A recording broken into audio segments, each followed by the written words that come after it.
Welcome back to Bay City, everybody. I am your GM, TGE, and we have got three of the five crazy crewmates here with us tonight. If you see me making facial reactions, it's because there's a conversation going on in the group chat, and I have no idea what it's actually about. But suffice to say, faces are being made, and there are size comparisons happening. Anyway, we should probably do some introductions. Right? Okay, good. Sure. Before we get into anything, I do want to announce that, well, we're starting working on something here because we've got over 100 issues worth of stuff, worth of archived footage and other things going on. So, as of today, it's in the very preliminary stages right now, but we now have a wiki. We do. It's a thing. We do have a wiki. So if Nora, could you post that link to the wiki in the chat when you get a second? It is and heavily under construction, I might add. It is very much under construction, but we do have a wiki. So right now, currently, it has all of the episode titles from all of the stuff that we have, and that's about it. Like I said, it is a work in progress, but we do have a wiki. Also, for those who might be watching this not live, I do want to point out today's date is February 21st, 2021. And the reason that's relevant is because today is the 35th anniversary of Zelda on the NES and technically the Famicom Disk System, but it's the 35th anniversary of Zelda. I bring that up because, well, we've got these three people here, and I suppose we should get some introductions, right? I guess the first question is, who wants to go first? I'll do it. Oh, righty. Okay, so, what was that? Have fun with that. Okay, good. So, Nora, you volunteered, so you get the first one on my list here, which means you're going last. Moldier than a magic boomerang, we've got OPT Lawyer. Hi. As soulless as a Poe, we've got Chameleon Ice. And as useless as the Z2 Fire spell, we've got Norastra. Fireball! Oh, wait. And I am your host and Game Master, TGE. Welcome back to Bay City Chronicles Presents Next Gen. This is issue 31, The Fear of Being Alone. So last week was our Valentine's special. Also happened to be issue 30, Cape Actually. And what happened was there was a citywide poll about the cutest hero couple. And thanks to Alex hacking the votes, we had a tie between Drake and Nina and Gigi and Rebound. I think he's going to get very big thank you from everybody for that. Yes. So the two teams competed on the new game show sweeping the city called Cape Actually, where the host, Nick Lovecaster, was doing his hosty best. We had a couple of rounds. The first one was a newlywed game style round where Gianna, unfortunately, didn't understand the rules of the game and made for a very awkward yet adorable moment. And quite possibly the best one-liner ever uttered in Bay City Comics. Go back to watch it. Go back to watch it if you need to, although I'm sure someone will post the clip here in a minute. After that, round two was an obstacle course where one of the people had to guide their partner through the obstacle course while they had a blindfold on. Drake and Nina came in with a commanding lead, yet Gianna and Hunter were able to get through the obstacle course with aplomb until it was discovered that Hunter might have cheated with his boomerang bow tie that doubled as a camera. Yeah. Before that happened, Charlie had been doing some research into the location of his future self, Chase Cassidy, where he discovered some different things that could be leading to it. He got a knock on the door and a message from the Hellhound saying to back off, but all it did was encourage Charlie to continue on his looking. He called an Uber and got a ride with the highest of bros in the open door Jeep, and made his way all the way up to the Brimstone House, where he was met by Lord Tiberius, who told him a lot of interesting information. Basically, the fact that Chase Cassidy was more than likely being held in the deepest, darkest corner of the dreaming called the Nightmare, and that Dreamweaver had more than one child. Tiberius and Charlie sat to watch the finals of Cape Actually, and they were doing so when, after it was revealed that Hunter was cheating, Stage Fright made an appearance and pointed lasers at everybody. Charlie made a small deal with the devil to have Lord Tiberius teleport him onto the stage, where he made a horribly cringy dramatic entrance and fell right into the river of chocolate milk. After that, as things just began to heat up, Drake heard a whisper from his bag and decided to don the Mask of Horror show, where he was able to strike the fear of, well, everything into stage fright Nina, and unfortunately Gianna as well.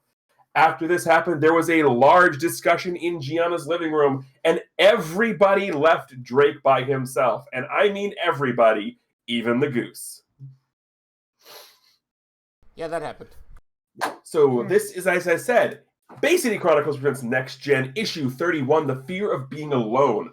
On the cover is just a large, empty room with a long, depressed-looking shadow being cast over it.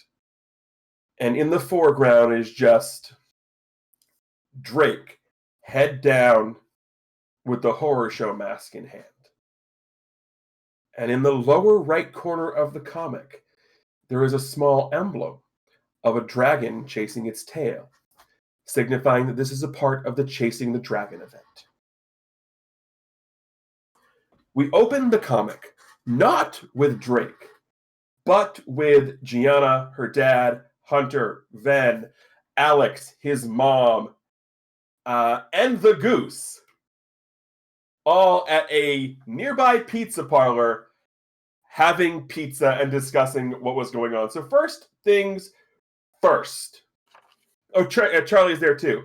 Gianna, what type of pizza did you guys order?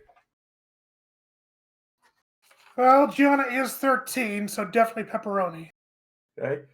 OPT, you have two characters there. What did they order? So Alex is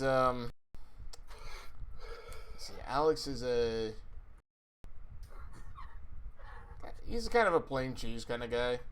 Charlie's got Supreme. Of course, Charlie has a Supreme Yeah, pizza. because it make actually just as much as the most expensive thing you could buy. Yeah. So, and Ven and Hunter have Hawaiian. So we're sitting down, and there's Alex and his mom sharing the cheese, Gianna and her dad sharing the pepperoni, Hunter and Ven sharing the Hawaiian, and Charlie and the goose sharing the Supreme. Wait. I'm sorry. Huh? Charlie would not be sharing with the. Well, the goose bought it. Oh, I think Charlie. Okay, well, if the goose bought it, then yeah, he's whatever. If Charlie bought it, he's not sharing. I guess I'll share if somebody else buys it. Yeah, if someone else buys it, yeah. Here's the thing, Charlie's just more apt to just buy you one rather than share his own. Yeah. I just love the thought about the goose with a wing full of pizza. No, yes. I can picture it. I love how there's probably nobody around is like caring about any of this. Yeah, no. It's a Tuesday. Yeah, exactly. Okay. Actually it was a Saturday because this was the night of Cape Actually. Right. Yep. Nobody cares. So Nora, you're not in the scene, but I'm going to have you involved a little bit. What's the name of the pizza joint? Pizza joint. Pizza joint. So our stoner friend from the Uber is running the counter. Yep. Dude, don't ask me. I just like work here. So the 8 of you are all sitting around, and this is basically right after you all left Drake in Gianna's living room. Ooh. So Alex is actually kind of silent. Charlie's just like he's anger eating. So there's 2 Supremes. Yeah. Yeah, the goose bought one, and he bought one, and he's eating both. And Gianna's being actually pretty sullen as she's just kind of like staring at the pepperonis as she's eating. Mm-hmm. Like she's mulling it over. So at this point, Alex, did we give your mom a name? We never have. Okay, so Mrs. Stanton Mrs. speaks Stanton, up. that's all it's been, yeah. Now, maybe I'm not the right one to bring this up, but you're not all just going to leave him, are you? Well, he is kind of in our house.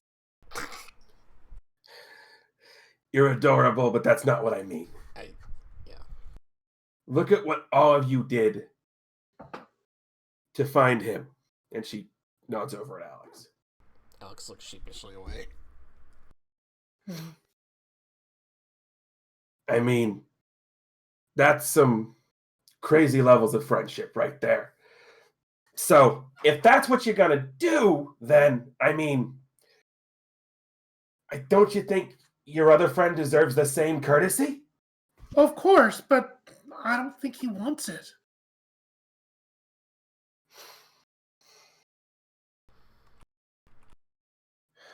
I think, and Alex beats up here. It's like I think the biggest issue isn't that Drake is lost, because he's not, in so much as he made a choice. He apparently became so desperate for his powers back that he's taken.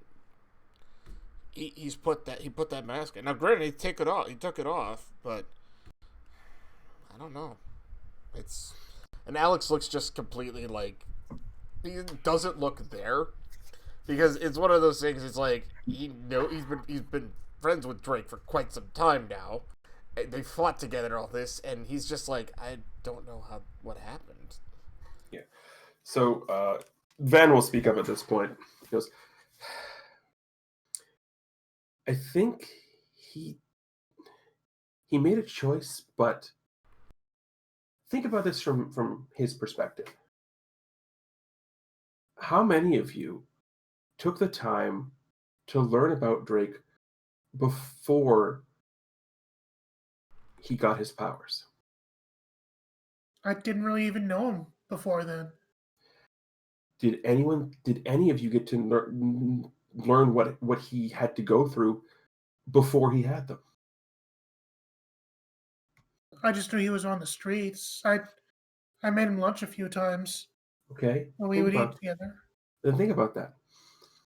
You go from having to do that, to live on the streets, to finally having everything you could have ever imagined and more. And then all of a sudden, like that, it's gone. But he still has like his friends. He has school. He has a home. He has all the good stuff. Okay, yes. But, Gianna, you come from a spot where you've always had that. Okay? So when something bad happens to you, what's your comfort? What do you go to? It's usually a hug sassy. Okay, you go to what's familiar to you. You go back to what you know. Yeah. Right? Yeah.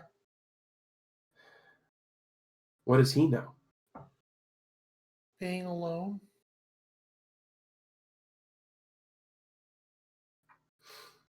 And Alex picks up again, and you know, there's some part of it I get.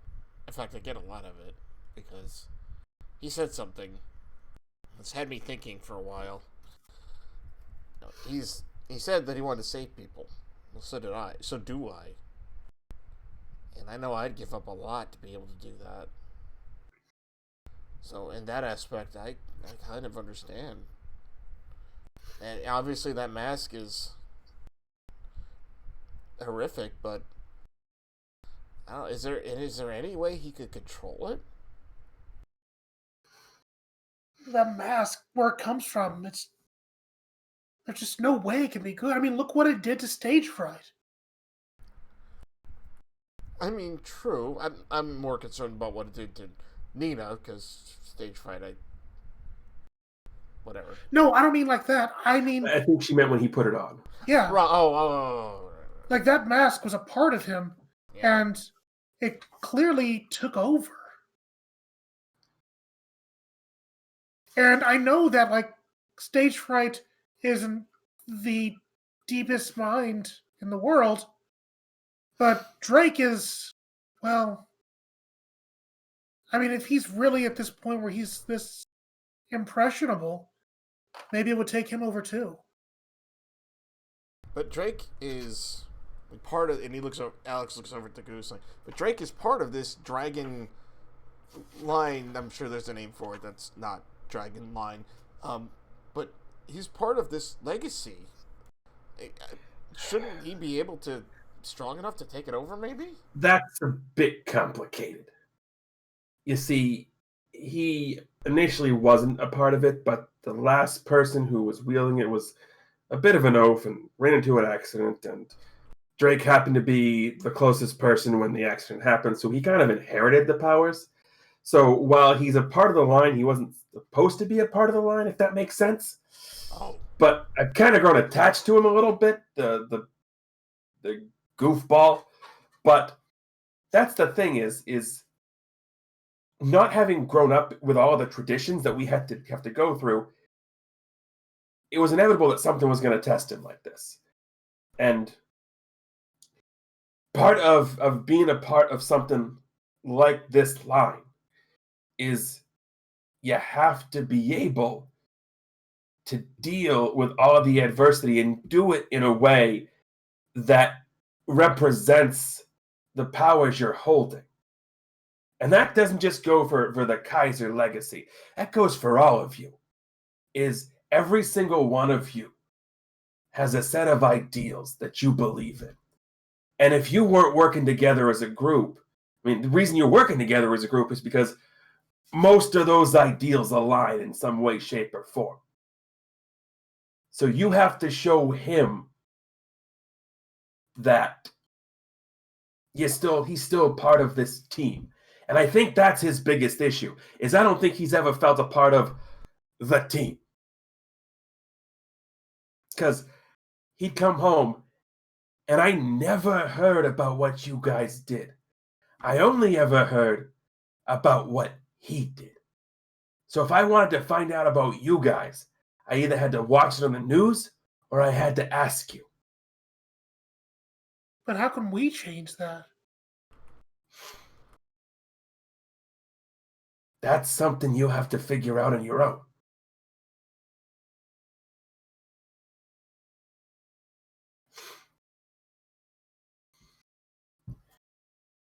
Charlie just kind of sits back. He's like, I mean, can't we just take the mask from him? I mean, let's just get rid of the darn thing. You can take the mask from him, that's fine. But all that's going to do is reinforce the negative enforcement already. You need to show him.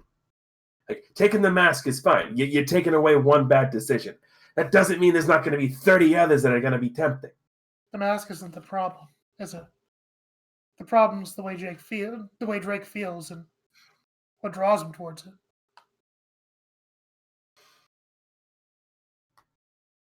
Yeah.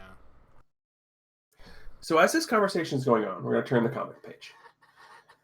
And now we have the outline of a city in dusk, or city at night.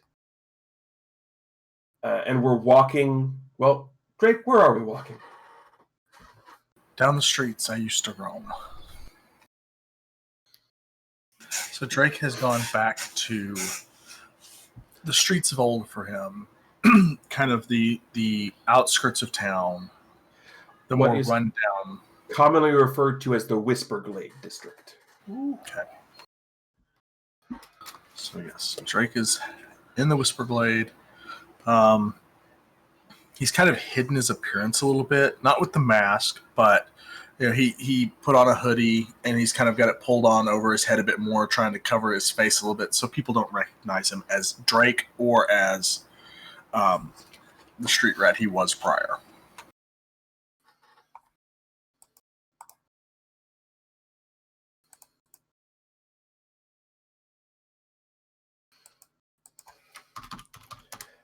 As you walk along, you notice, because you know what to look for when it comes to looking for street kids. You notice a couple blending in, just trying to listen in the background. You know, hoods up sort of the same way you have your hood up. And you start to hear whispers. And for the record, I actually have art for this. Nice. I've had this for a while. This is sort of the look that you get a lot of them. Even if it's a nice day, you got the hood up, the mask. So really all you can see is eyes. Like aside from height, like they all kind of look the same. And as you walk, you start to hear whispers. At first, it's hard to make it out. Just the... And then as you make your way further and further into the whisper glade, you hear deeper, more and more. What's he doing back here? Why is he back here? He just up and left us. He shouldn't be back here. There's no way he should be back here. You just come to a point and laugh. And finally, you end up back in what was sort of the base of operations when you were sort of the BMOC around here. And you get back there. Big man on campus, Jamie. Thank you. You smelled the gears turning. I know I did. I did. I could see the smoke. I could see the smoke coming up. And you finally reach this little base of operations. And it's pretty much exactly the way you remember it. You know, the little shanties and lean-tos that you would sleep under to get out of the rain, the old, disgustingly dirty blankets and other things you would use to keep warm, newspapers. And it's all the same. And as you look around, you turn to the entrance. And it's now blocked by a bunch of those people in the black, the whispers, as it were. And they all sort of in unison start walking towards you. And one of them speaks up. You get a lot of nerve coming back here.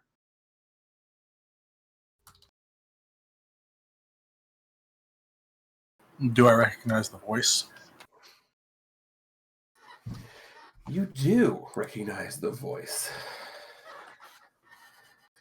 This is someone you know as the name of Rodney. How are you doing, Rodney? You got some nerve asking question.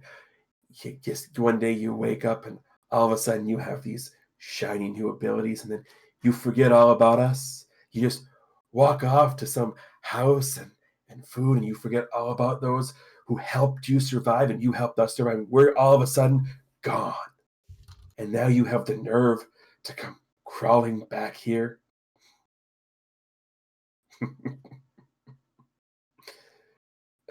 You know what happens to people like you, right? And the entire time this is happening, they're closing in the circle around you.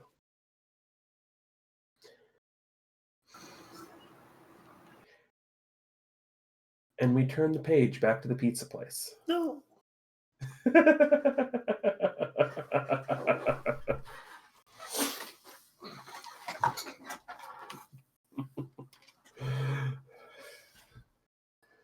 So yeah, you have to find a way to show him, I don't even know. But he was always him. It was never a team thing. Which, speaking of, do you guys even have a team name? No. No, we've never actually. We could let Hunter figure out the name. He's really good with names. No. You see Hunter is double fisting pizza. Huh? He's got one hanging out of his mouth, the other, what am I gonna do? No? That's never mind. It's okay for now. Charlie just shakes his head. It's like, that's your guys' team. Do whatever you want to call it. Well, we don't really need a team name. We're just the best friends. I'm pretty sure that's taken by like a wrestling tag team or something. Really? Yes. Apparently their gimmick is they hug in the ring or something. Uh-huh. Matt, you watch wrestling? That's sweet. What? Matt, you watch wrestling? No. That was the goose. Oh, sorry. It wasn't as gravelly, it was the goose. Oh, okay. And then she looks, yeah, of course I watch wrestling. Have you seen their abs? Can't say I have. And the skimpy outfits?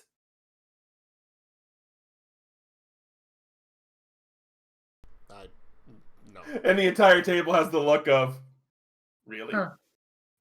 And then to break the silence, Ben sort of looks and goes, she's right. Well, we don't need a team name. We're okay. Look, and at this point your dad speaks up. Gianna. Huh? I think what Maverick is trying to say is that you guys have been acting like a team-ish, Mm-hmm. but there's no sort of defining thing that you are a team. And I think that that's what he's trying to say, is that's part of why Drake's doing what he's doing, is because he's always felt like it's been him and then a bunch of everybody else. Dad, you were on a team with Mom, right? Yes. Did you ever run into problems like this?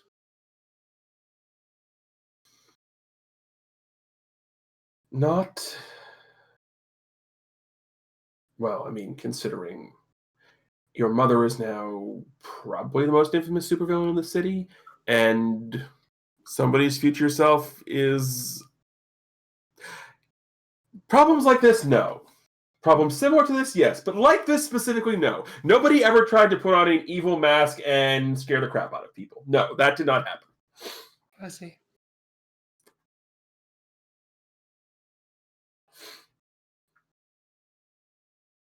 The only thing I can think to do is to just kind of go to Drake and try to support him whatever he does. But I just don't know what to do if he keeps pushing us away again.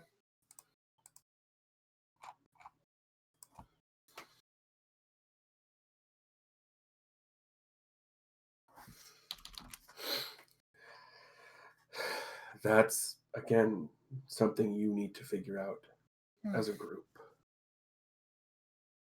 Because we could sit here and come up with ideas, but you know Drake better than we do. I mean, I don't know him better than you do. She looks over at the goose.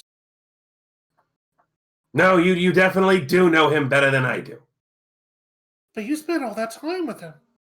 And you know about all of his He was legacy. locked up in the bedroom or doing whatever he was doing in that crazy world. And then whenever you guys need him, he would just poof and appear. I mean, you guys definitely know him better than I do. Because I didn't think he'd be crazy enough to teleport into somebody's mind. Consciousness, yes. Oh, now you're just talking semantics. Well, either way, it sounds like the only real solution is to, well, try to get Drake. And I don't know if we can get that mask away from him, but at least if we spend time around him, maybe we can just help him finish what he's trying to finish.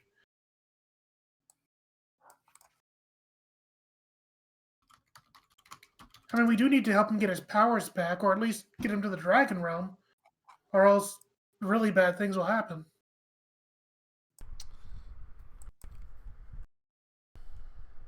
Yeah, Alex is kind of... He's kind of like looking... like he looks like kind of conflicted still. And he's just like... Yeah, I mean, I guess. What do you mean, I guess? Well... I don't know. Just... Some part of me thinks that there's something he's got to find on his own, but at the same time, I feel like I want to help him. I don't know. I don't know what to do.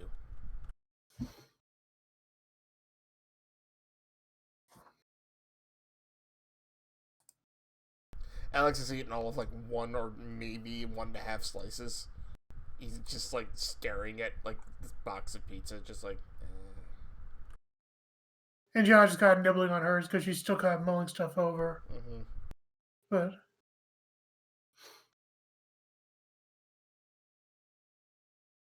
Well, if we just leave him alone, though, to solve his own problems, he's going to put on that mask again. I know. That's why I'm thinking that's a thing.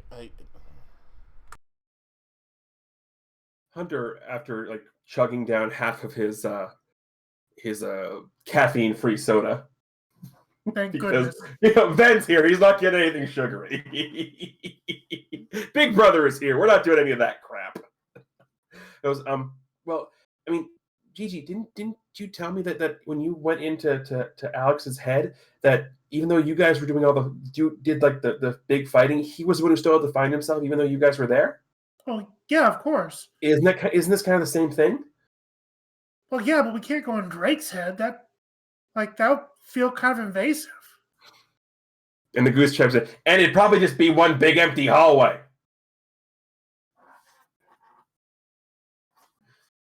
What? I'm not allowed to make jokes all of a sudden? Tough crowd. But I get what you're saying. Like, even though Alex had to help himself in the end, we still were there to help him. Like, we were there to support him. Alex is like, that was such a very strange set of circumstances. You can say that again.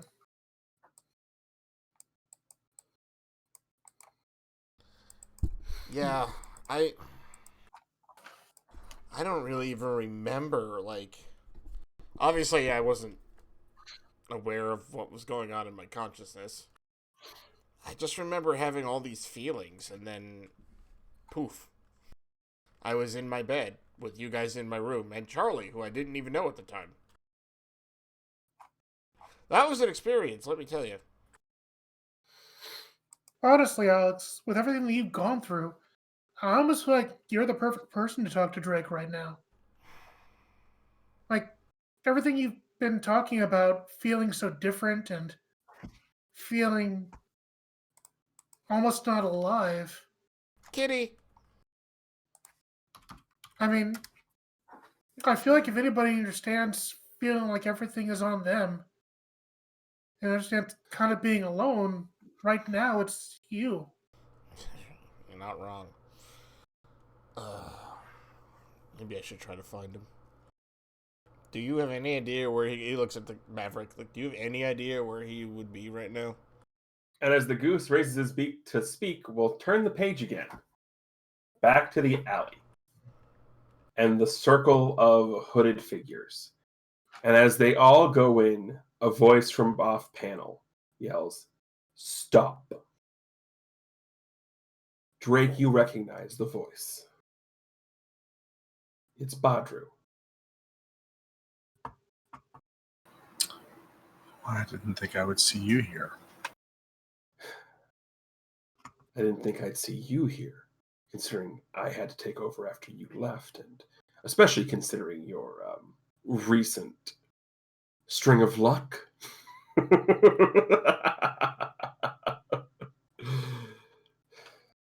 So with that, is Badru close enough for Drake to take a swing at? He's jumping down and basically he's doing the whole walking in, and the circle parts for him to come into the middle of it now. So Drake's immediately going to take a swing at him. First things first, for the record, this is armored Badru. Ooh.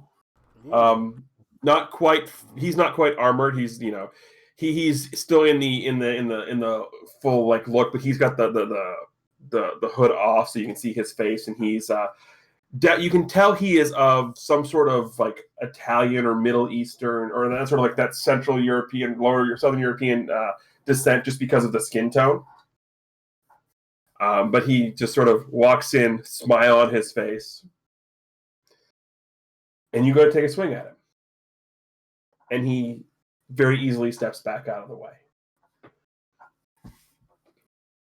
Is that really the smartest idea, Drake? Look around. You're alone. You're powerless. You're desperate. Powerless. If you weren't desperate and powerless, would you really be back here, surrounded by everybody you abandoned? So at this point, Drake looks into his satchel and realizes that the mask is not in there.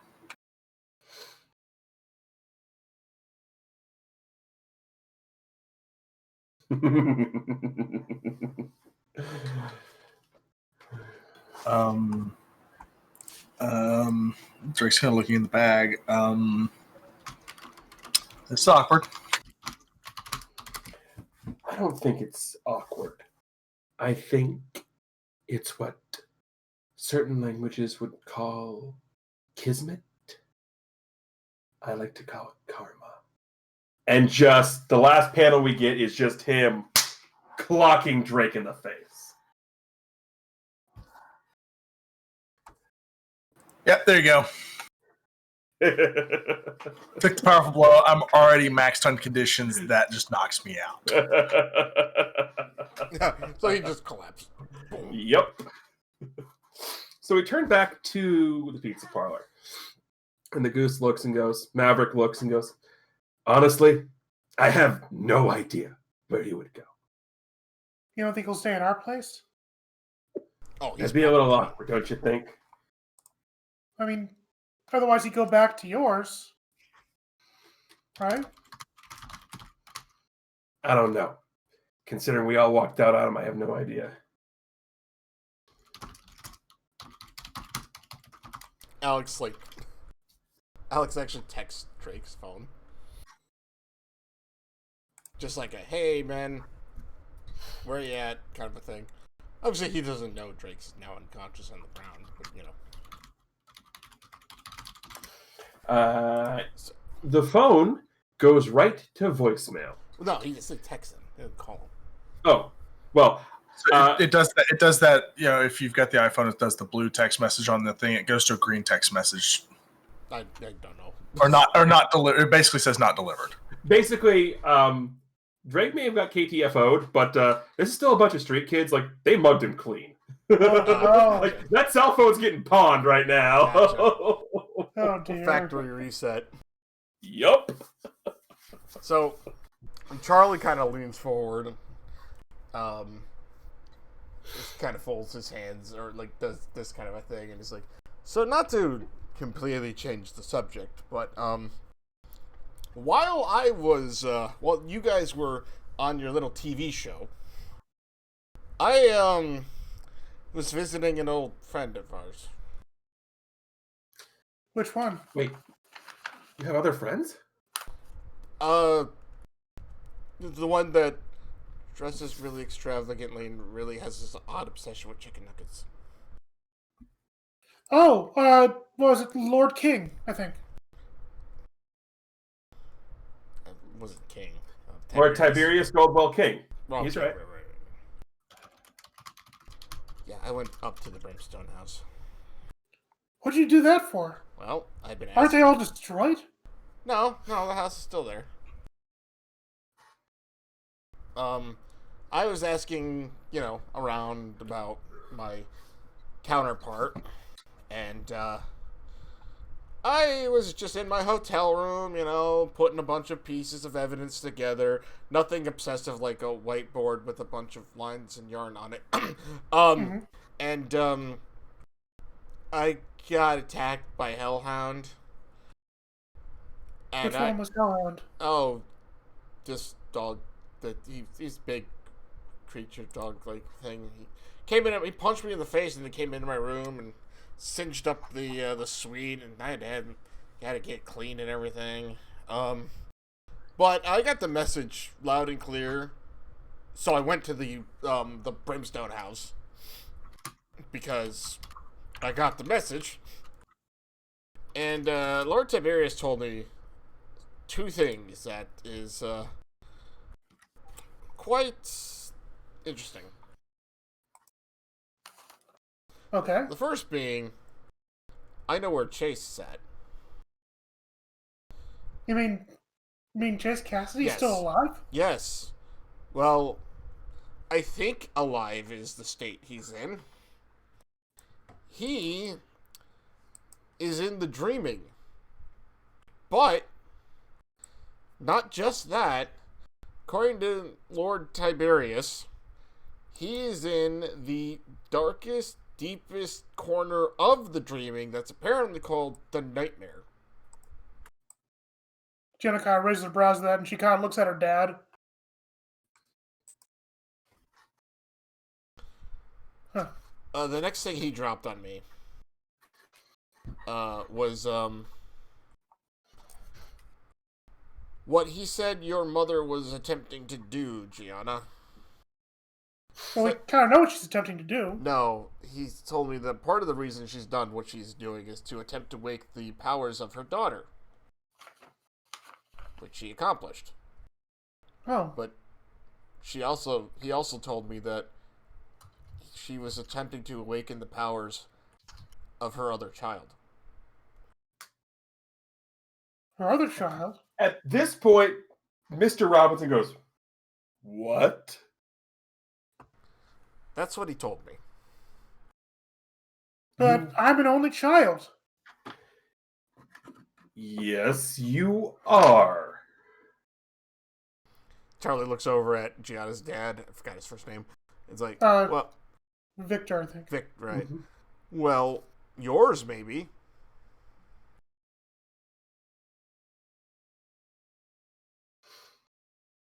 There. Dad, do you know anything about this? Not a clue. This is the first I'm hearing of it. Lord Tiberius said as much, considering I had pretty much the same reaction he's having right now when he told me this. He said, "You must not know about it." Yeah, you believe this devil? I didn't say I believed him. I just said he gave me that information. Although I will say, he's one of those people that doesn't really seem to have a reason to lie so much about that. He just will use information to his advantage. He's a devil. Of course he will. Yeah, what I mean is he's powerful enough to the point where he doesn't need to lie. And eccentric enough to afford a ton of chicken nuggets, from what I understand. Oh God, there's... Hunter speaks up. Did he have the dino-shaped ones? He probably does. I don't know. I didn't have any. I think he did. He's also the reason I was able to port into the television studio when I did. You mean belly flopping with a chocolate milk river? Okay, if you want to call it that, yes. I mean, it certainly wasn't a cannonball, and it definitely wasn't a It was jackknife, not a so cannonball. it was definitely belly flop. It hurt a lot, okay? But Did it hurt you or your pride? Both. Okay. regardless, despite what he said, him talking about my mom looking into trying to bring power out of her other child or something. Yeah. That maybe he was talking about something else or something figurative. I don't If know. they're demons, they're definitely operating on a different kind of reality than we are. He definitely said sibling as like another person like yourself. Like he was not being metaphysical, metaphorical, whatever. I mean, we don't know that is what I'm saying. I feel like we don't have enough information to make it clear. And I don't like him in the first place. No, he's creepy doesn't begin to describe it. He's just a bad old man. Yes, but at the same time I don't think we can just take this for nothing. But it also doesn't matter right now. And she slams her pepperoni. We need to find Drake before we do anything else about the rest of this. If we go running off into the dreaming, trying to hunt after Chase Cassidy and leave Drake behind, and he gets wrapped up in everything, then things get so much worse. I wasn't suggesting you do that. Chase is kind of my thing. I can only handle one thing at a time right now. As I said, Chase is kind of my thing. Let me worry about him. No, he's our thing too. Well, for one, Chase and Alex have kind of a rivalry going on, and he did attack us and put bad press out there. I mean, and if I can interrupt, he's still cute. I am not. Sorry. I didn't say you. I said the older version of you. Ugh. I mean, you're cute in that you're like a teenager kind of way. He's cute in that rugged Tom Selleck kind of way. Dad, who's Tom Selleck? So Charlie starts to answer that question. Hunter speaks up and goes, I think I read somewhere you can eat his mustache to gain powers. No.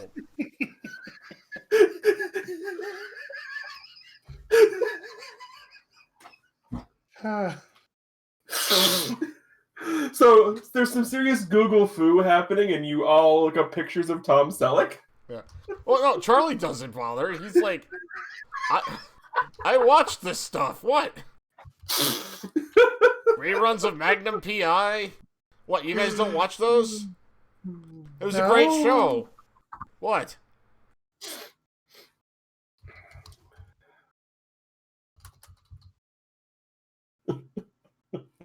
Anyway, No, Drake is our first problem. no. I said Drake is definitely an issue that needs to be dealt with, but I can deal with Chase. We can deal with Chase too. You don't need to go running off on your own either. Like, look what's happening to Drake when him doing everything alone. We don't want that to happen to you either. Drake's got his own issues he's dealing with. I'm not dealing with issues. I'm dealing with myself. Okay, maybe that is issues. And you're also one of our friends, Charlie. I appreciate that, Gianna, but honestly speaking, I don't know what happens to me when I figure out this thing with Chase. Myself. I don't know. Well, I don't know if I stay here or if I get whisked back to 1996. Well, I mean, if you do, I mean, he was still around when you were here initially, so I mean, that shouldn't be a big issue, should it? Huh? Like, you said you were taking notes when on all of us when you first got here, which is really creepy. We're not going to go into that, but he was still around when you first got here. I mean, like, so if we find him, then everything should be fine, is it right? The reason I at least believed I was here was to stop myself from becoming myself. Apparently. Mm-hmm. But now I need to find him so I can pull him out of wherever he's at and hopefully figure out why he's the way he is so I don't become that. And stop whatever. I don't know why she brought me here, quite frankly. Maybe we can do it on the way. On the way? Well, yeah. Drake's powers are locked up in the dreaming with that wolf creature that took them. And if you can help us to get Drake and get his powers back while we're in the dreaming, we can go to the nightmare and we can find Chase too. And then you'll have Drake and me and Alex here all helping out. And maybe we'll also be able to solve the problem with my mom. And we might be able to make this a lot easier for you. Like, I'm not asking you guys to get involved in this too much, but Well, we want to. I see that. And Alex looks over, she's like, dude, you might as well just accept it. We're not leaving you alone at this point. Charlie looks slightly annoyed, but he's like, alright, fine. What do we need to do to find Mr. Dragoon? I have resources I could burn. Well, if he's not at our place anymore and he won't go back to his home, the only thing I can think of him doing is going back to, I don't know, to where he was before. Where was he at before he was at your house, Mr. Goose? See, that's the thing, is he never talked about it. Didn't want to. Didn't talk about much unless he was punching somebody's face in or belly flopping into a pool and causing a power outage.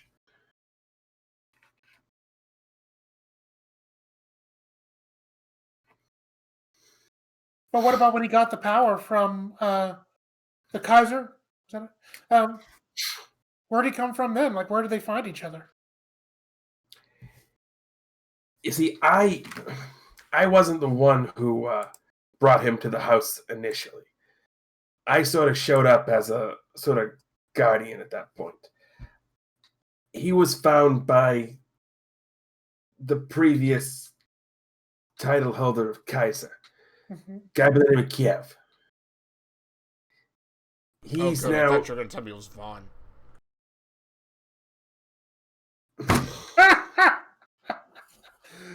Somewhere you get star uppercutted.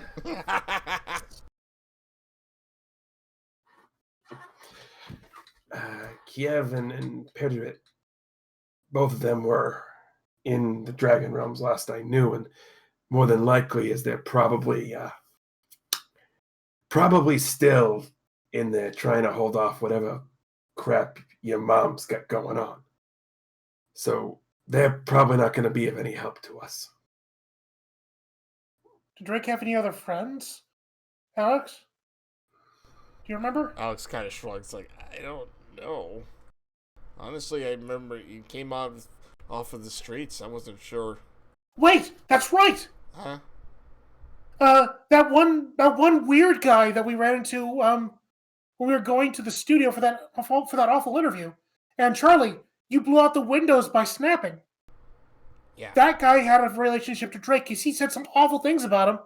We should find that person. So, Alex looks over at Charlie's like, wait, what did you do? And Charlie's like, alright. I don't remember if he gave us his name. You see Hunter over there? Hunter, you don't have sound powers. Mm-hmm. You see him. He is about ready to pull out a boomerang. Like, oh, I can't do that. So he just like. That's all right, Hunter. I think you're super. He smiles. But yeah, maybe that's a place to start at least to find that guy. I don't know if he lives around there or not, but we can at least look. What's his name? Did he give us his name officially? I don't remember if Drake told you or not. But for the sake of ease, we'll go with he did and is Badru. Okay. You know, that does sound familiar, but I don't know. It does. And the picture definitely was familiar. I remember seeing it. So yeah, John snap our fingers and say, Badru, right. Yeah, let's go out there to that area maybe. And we can maybe ask around the streets if anybody knows a Badru person.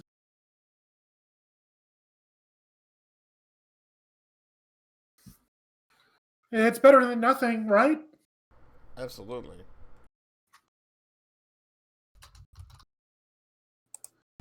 What time of the day is this anyway? This is like 9:30 at night at this point. Oh, okay. Yeah.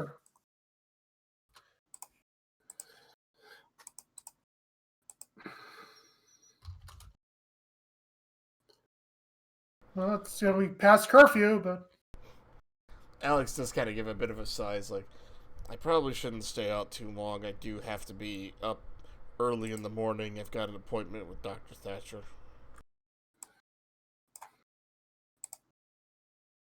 We're kind of meeting on a regular basis at the moment.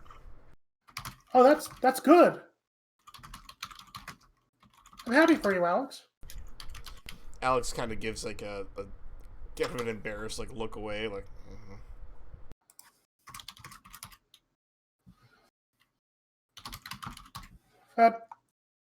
It's not too late to go out. Look, I'd feel bad if Drake's out there on his own No, we the entire night. should at least try to do something. We should. Dad, is it okay if I go out in the streets and look for this random Badru person? You're staying together as a group. Mm-hmm. You're going to text me every half an hour. Okay. Dad, can we go out late at night asking random people on the street about this guy who's clearly not a good person? Just be home before dinner. Right. All right. Hunter, Charlie, Mm-hmm. do you want to go too, right? Yeah, of course. Sure. And Mr. Goose, do you want to help us? I think the best course of action for me is to go back to the house just in case he shows up there. Oh, that makes sense.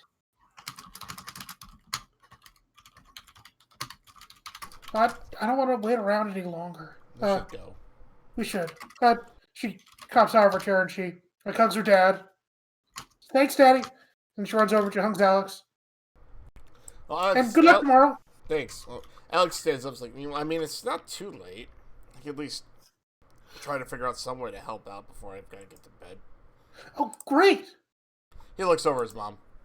Like, I can run home real fast, so I can be there whenever you tell me to be there. She looks. As long as you come home, I don't want any more of this crashing on some stranger's hotel room couch on the second floor. Charlie just kind of shrugs, like, I mean, wasn't much of a stranger. I've seen a lot of his memories. It was said for dramatic effect. I understand, ma'am. I wasn't. Go find your friend. Thanks, Bob. And you should go find that other friend who you keep wanting to punch in the face. Maybe he needs some love, too. Chase Cassidy? No. The dramatic one. The one that just tried to kill us? Oh, wait, that was him? Yes. Oh, stage fright, yeah. Oh. The one with maybe you should just punch him in the face. Yeah, the lasers and whatnot. Yeah, that was stage fright. Welcome to stage fright. This is why we want to punch him in the face all the time. Well, that and he's got a really punchable face. Do you have any pictures of this guy so I can see what you're talking about? Alex pulls out his phone and looks through it like, did I take a picture of him at some point? I don't think I did.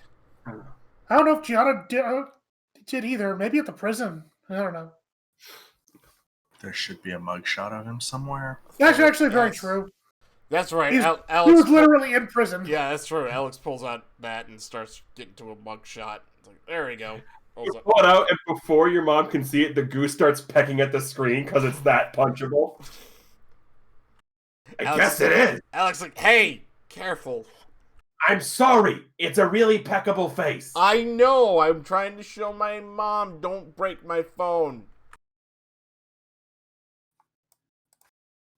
It's a really, really nice one that Charlie paid for.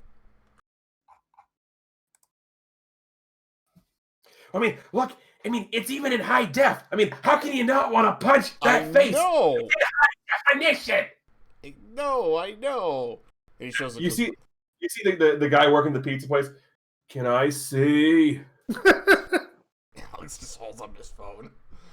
Oh, dude, I really want to punch him for like no reason. Say, there you go. I don't like ever want to do anything. The cook yells back, "You talking about stage fright? Because he's really punchable."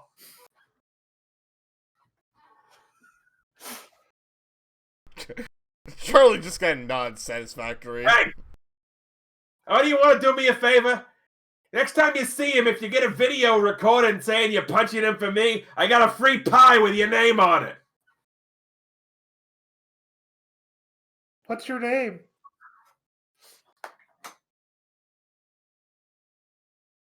Bruce. For Bruce. They all start taking notes.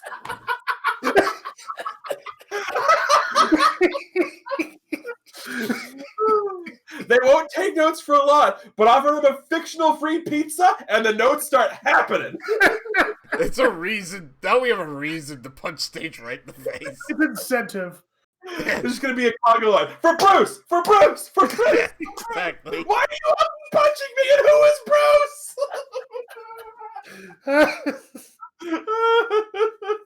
We all took the Beacon Drive punch stage fright. GM gives clues, all the plot, all the puzzles, no notes, free pizza. It's a note. It's a stage fright that you asked in chat. Reason to punch stage fright.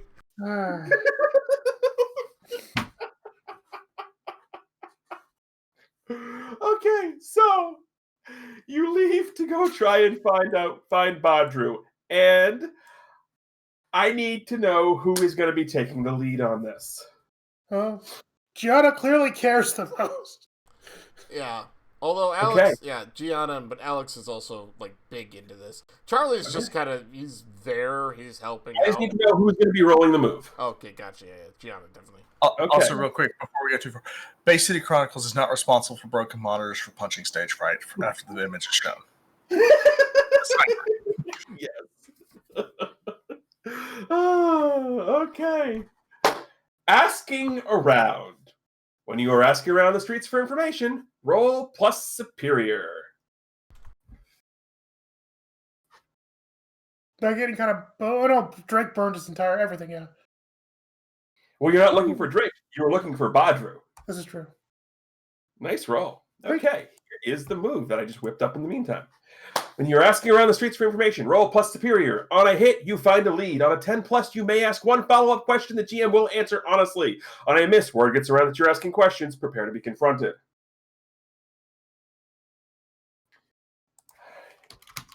Sweet.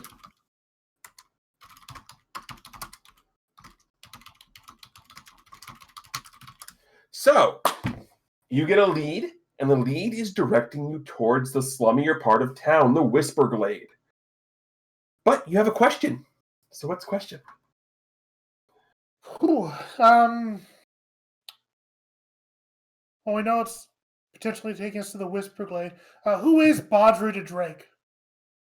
Who is Baudru to Drake? So you hear around, and you start hearing rumors about this group called the Whispers. And the Whispers are basically like the sort of gang of street kids that sort of run the Whisper Glade. And you hear through the grapevines that probably about 6-7 months ago, their old leader up and left for some reason, and someone else took over. The new current person in charge of the Whispers is the oldest kid there, a kid by the name of Baudru. You are smart enough to put 2 and 2 together that your first adventure together with Drake was about 6 or 7 months ago. Huh. Okay.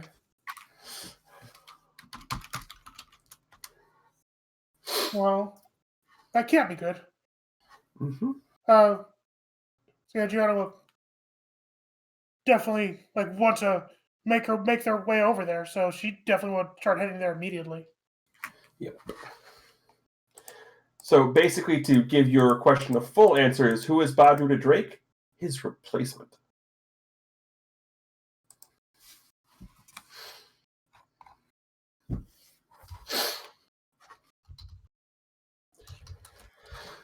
So you make your way over to the Whisper Glade, which is, picture your typical slums part of town. You know, for those who are, we're going like a Final Fantasy feel, kind of like the Sector 7 slums, that type of thing. So it's got that. So it's still like a city, but it's definitely, run down, decrepit, alleys aplenty. And you walk around, and now that you kind of know what you're looking for, you can see them everywhere. You can see the people running around in the full, the hoods up, the mat, the face buffs on, so all you can see is their eyes. And they're very, very good at blending in. But now that you know what to look for, you see them everywhere. And as you walk through and listen, you hear rumblings and rumors, and you start hearing whispers about, I can't believe he was dumb enough to come back here. He must be super desperate. Did you see the way Baudru just punched him in the face? One shot, he was done. Guys, I think Drake's here. Definitely sounds like it. FYI, Charlie's kind of in the background for this. Mm-hmm. What are we gonna do? We can't just ask them.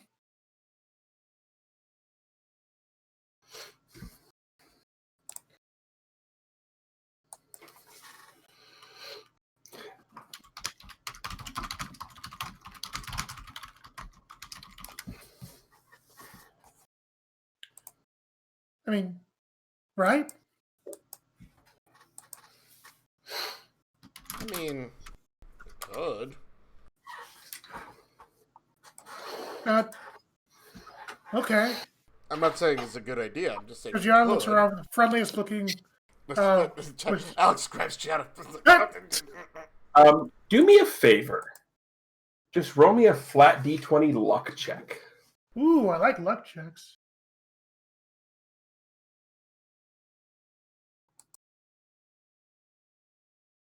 Oh, lucky Okay. number.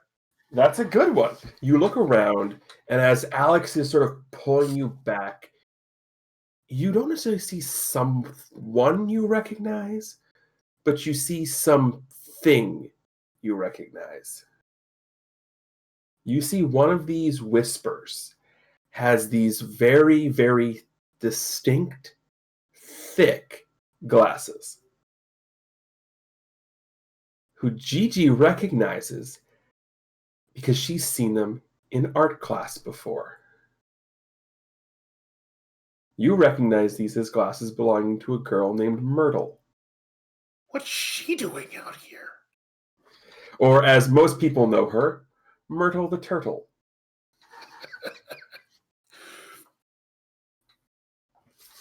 It's like she immediately sees that and she scampers over in that direction. And Alex, come this way. Alex is following, like, what the hell? So Gianna runs up and she knows Myrtle from class, you said, right? Yes, So your art class. she's immediately gonna run up to this girl. She's gonna kind of start looking around to make sure. Can I help you? Myrtle? I'm sorry. Do I know you? It's Gigi from art class. Back in school? And now you think it's appropriate to talk to me? Well, I didn't really have much reason before. Nobody had much reason before. But now all of a sudden, they do. Have you always lived here, Myrtle? I don't live here. I The am little- here. Besides, what would the daughter of Dreamweaver ever need with me? Oh, that's right. No one's gonna mess with us because we have this 13-year-old Gianna with us. Well, I need to find out what happened to our friend. Of course you do. Did you ever bother asking why I've been missing from class recently? No, you didn't, did you? But now all of a sudden you have to find your other friend? No. See, you're exactly like your mother. You're just going to be manipulative and you're just trying to get more power. And no, I'm not helping you. Gianna kind of shrinks at that because she's not been directly compared to her mother in a very long time.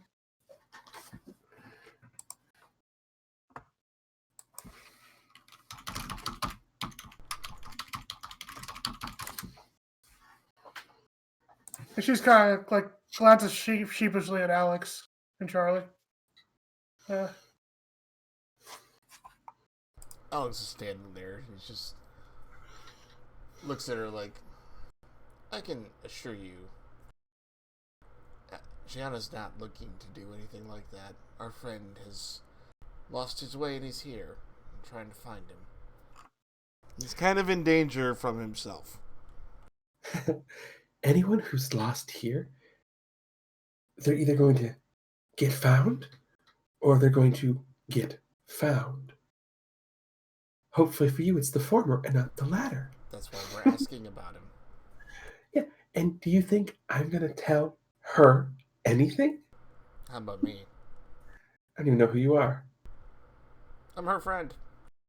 No, then I'm certainly not telling you anything either. And she adjusts the big glasses.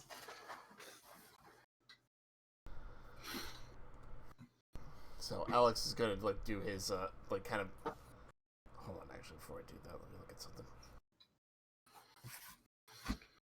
Okay, yeah. So Alex is gonna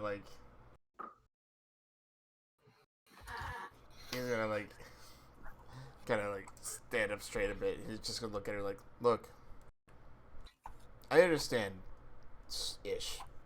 This is one of those kind of places, but we really do need to find our friend. And I have said he was lost. He is. He is very much so a danger to not only himself but potentially other people. And we do care about both him and. I tell you this, we do actually care about people. I like to save people. I don't know about anybody else, but But we really need to know where he's at, and I'd really appreciate it if you could tell us. Just, where... what was the name we were looking for, Gianna? Maybe we don't need to find our friend. Maybe we just need to find this other guy. Badru? Right, yeah. Well, her eyes go wide. This sounds like a provoke roll, so go ahead and roll it That's for exactly what I was going for. And this is great because I have -2 superior. me. Incoming boxcars. Yep! Called it! Called it! Our third 10 of the night. I got Yes, -2. 2 of those were good. Say the name. Her eyes go wide. Look, you don't want to mess with Badru. We don't want Yes. to mess with Badru. We just want to find our friend, and that's our only link. Anyone who messes with him, you either become one of us or no one finds you again. But if you're dumb enough to confront Badru, last I saw, he was punching the crap out of some idiot in the hideout. And she points to the alley where it is. Alex looks over and immediately starts running that way because he has an immediate feeling what that's going to be.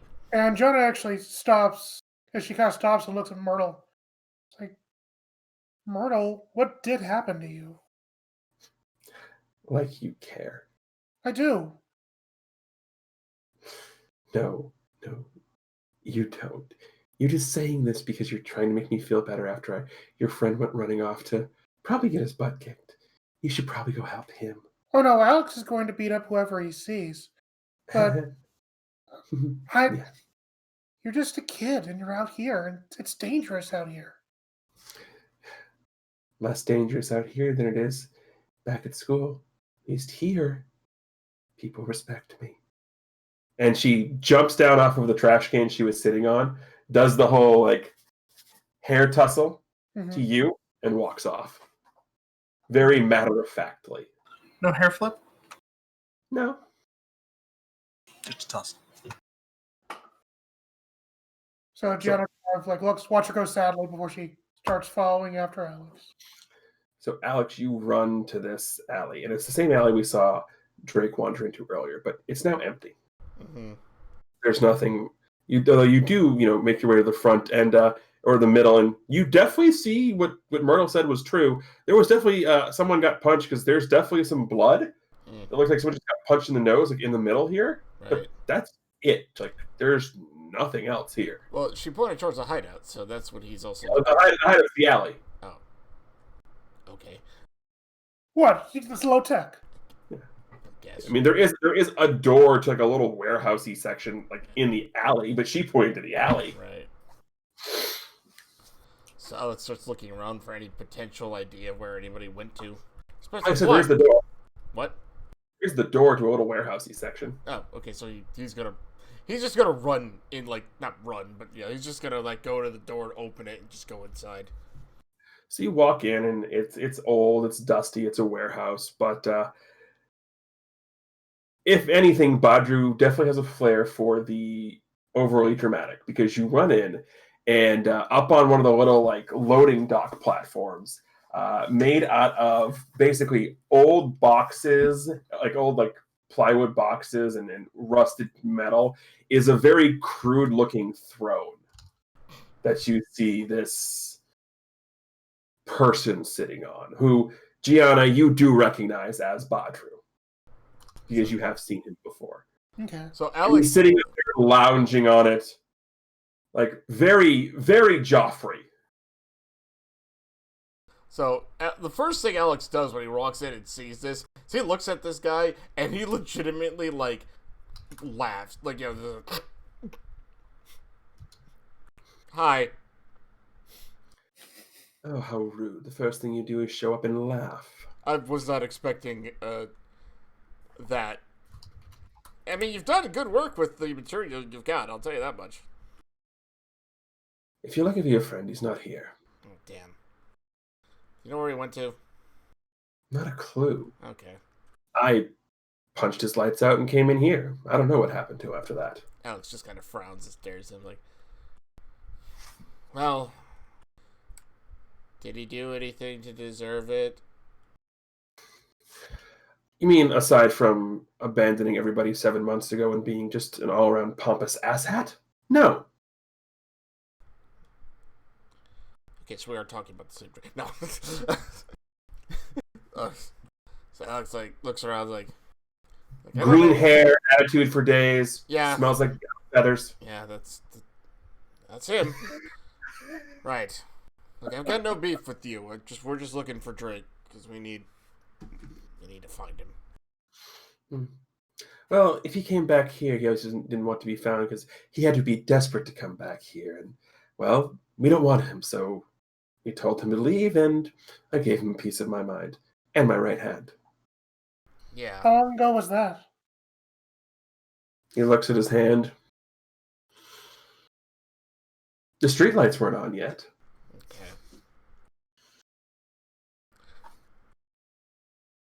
Alex takes out his phone real quick and thinks about it for a moment, and he looks at him like, if I even try to text him, it's not going to matter, is it? No, the phone number you're probably going to text is more than likely in a pawn shop window 2 streets down. Yeah, that's what I figured. You knew Drake before, like, all this happened, didn't you? Yes, and he was an idiot then, and he's an idiot now. The only Where difference in between is he was an idiot that had powers all of a sudden, and he became insufferable. Where would he go? Well, normally when someone's unconscious, they don't go anywhere. So wherever someone dragged him off to. Actually, I want to pierce the mask on this guy. Okay, go right ahead.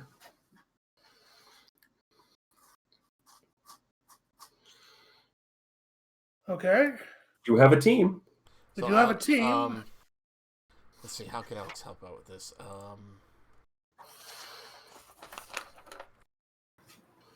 Drake is actually going to help with this. Well, Drake's not around. Drake can't Yeah. help with this. so Well, Alex is technically, yeah. Alex is going to What was the question you just asked him, Gianna? I asked him, since he knew him, where would Drake go now? Okay. So he's gonna kind of speak up and say, Alex is gonna speak up and say, look, again, we're not here to have any problem with you at all. In fact, you punching him is probably, hopefully, gonna help. Look, we really do need to find him. He has something that's a little concerning. Basically, what Alex is doing is trying to distract him so Gianna can get a better read on him. It's fine. He looks and goes, well, whatever he claimed to have, he didn't have here because he looked into his bag. And then I punched him in the face. Wait, so Alex's face kind of drops wait, he didn't have it? Gianna, what's your question? My question was going to be, how can we get your character to help us?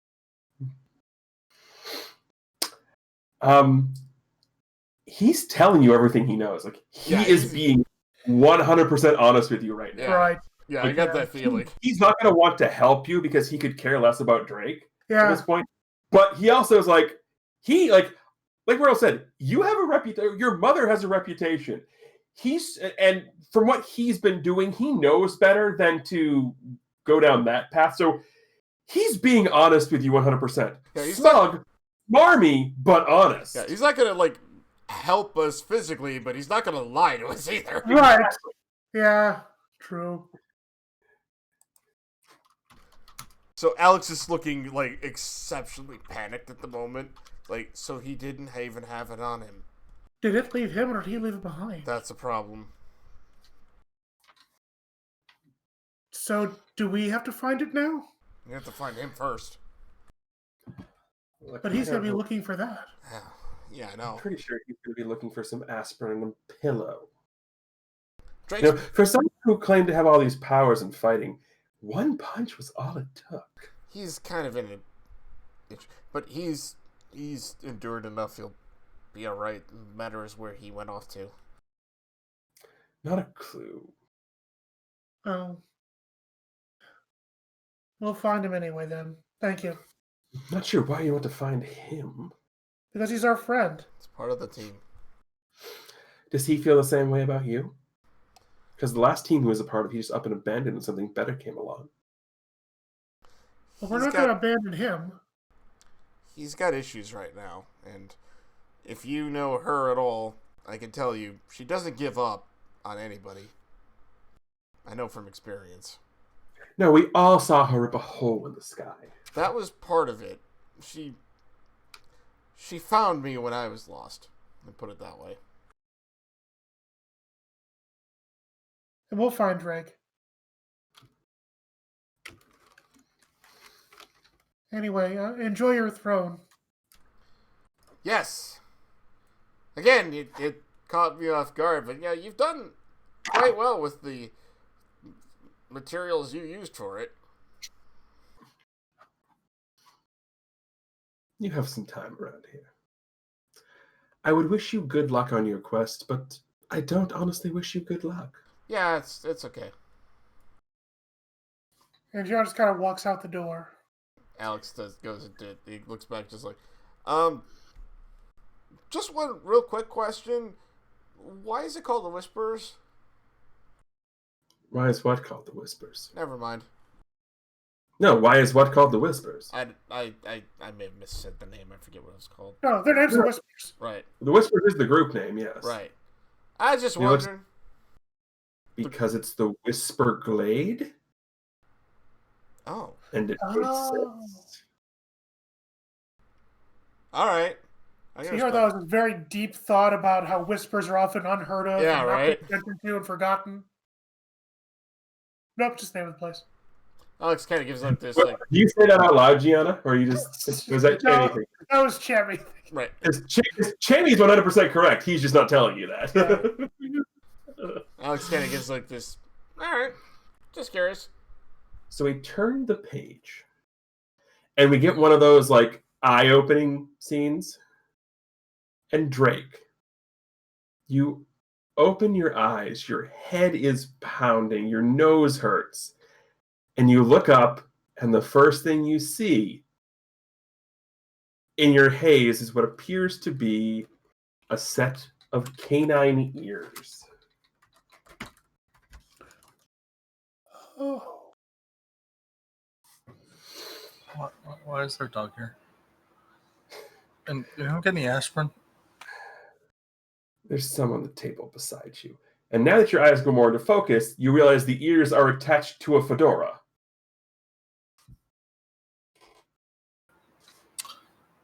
I must be hallucinating. You're wearing a fedora. Drake, I always wear the fedora. Who are you again? How hard did you get punched? Yes. Okay.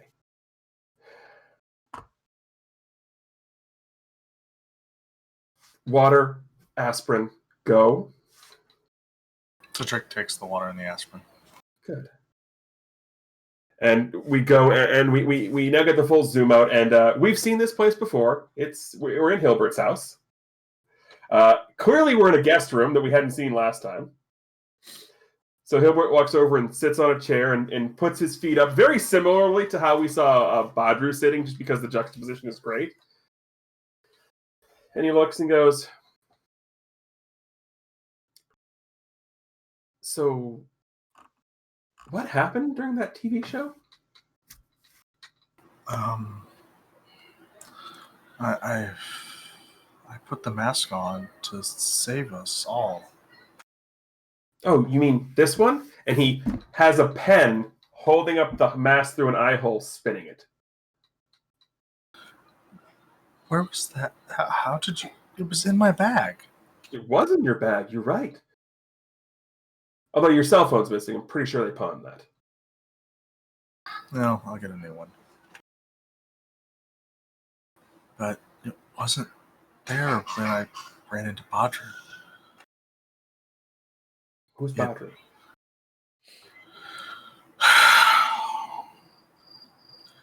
He's apparently the guy that replaced me in the Whisperers. I thought those were just a rumor. No, they are not a rumor. That explains their why leader. That explains why you wandered to the Whisper Glade then? I was their leader. I And left. if that's what they do to their leader, I don't want to be anywhere involved with them.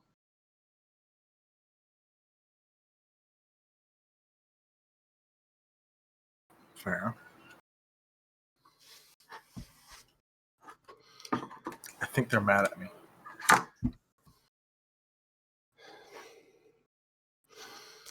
Common sense never was your strong suit.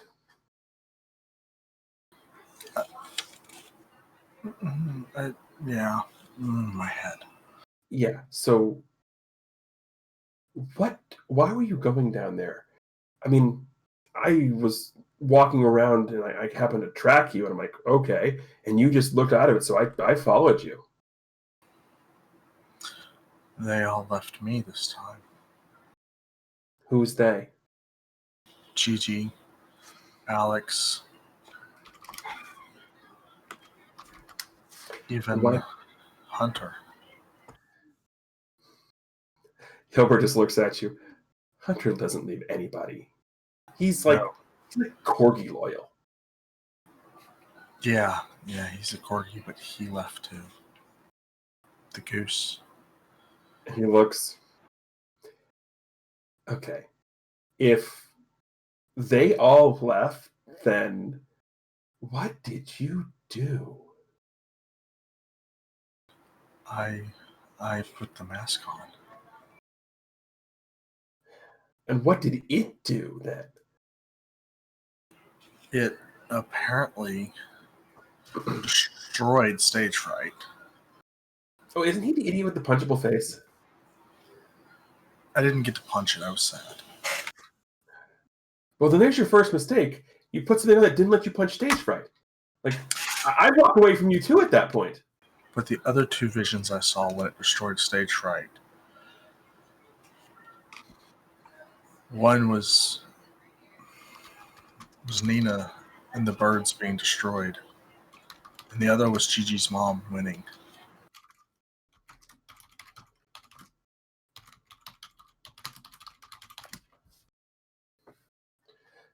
Oh. So that still doesn't explain why they walked away, why they left you alone. Because I said I'd be willing to put the mask on again to save people. He shakes his head.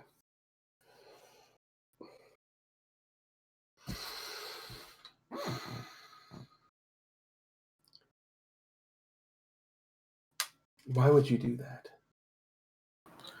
Because heroes will make any sacrifice to save people. Even deals with the devil. Does that really make you a hero?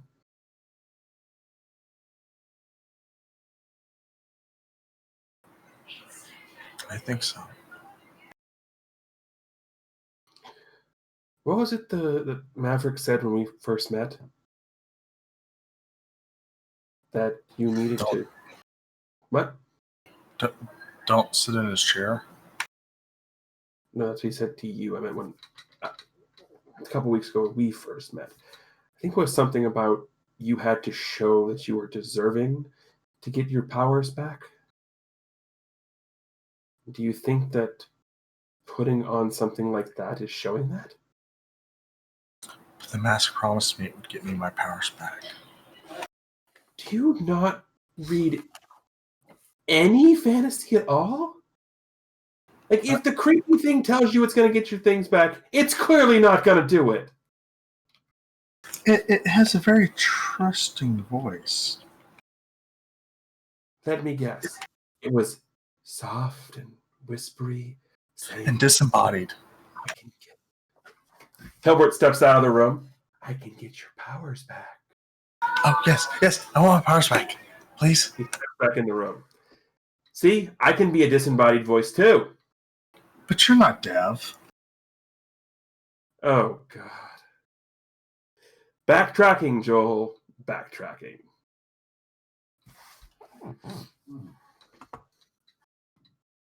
Yes, I went with an MST 3000 reference. I know, and I love it. Yes. Oh, I just missed it. I was putting my headphones on as I... Backtracking, Joel. Oh, Backtrack. yeah, okay. Yes. Very nice. So Hilbert looks at you.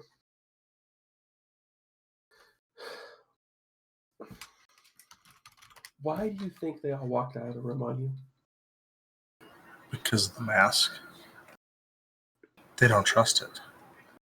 Of course they don't trust it. If what you said it did is true, why would they?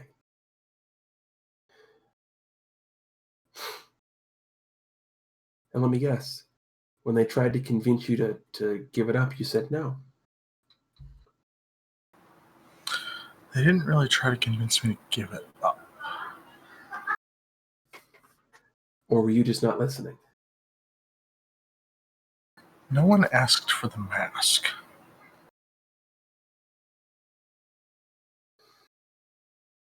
They just asked me not to use it again. And I haven't. I haven't. It's been, what, 6 hours? To be fair, the mask was not in my bag. I don't know how you got it. It was in your bag when I find you unconscious, propped up against the side of a brick wall in an alley with a bloody nose. Yeah, and Bodger's with a fist in your face. Yeah, Bodger's right hook has gotten No. It wasn't a right hook. Like, I could tell by the position. That was just a straight jab. Oh. He's using jabs now? About time. I love that Hilbert's able to figure that out. Well, I mean, if you think about it, a right hook comes here, a jab comes here. Yeah. So here I'm thinking Street Fighter terms like jab's the whippiest punch you got, man. And you That went was the jab. joke. Yes, like, and I love the fact that I can just be like, Hilbert's like, yep, no, I'm just giant nerd, so I'm just gonna quote fantasy novels at you. Yeah, it's great. That is hilarious. But here's the question, Albert. Why did you not just leave me there? And what would you have done if you woke up there? I've probably gotten punched in the face by Bodger again. Probably. But why didn't I leave you there?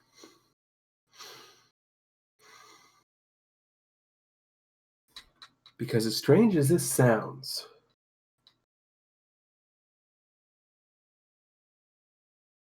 I think you are someone worth believing in. It's a shame you don't believe that yourself.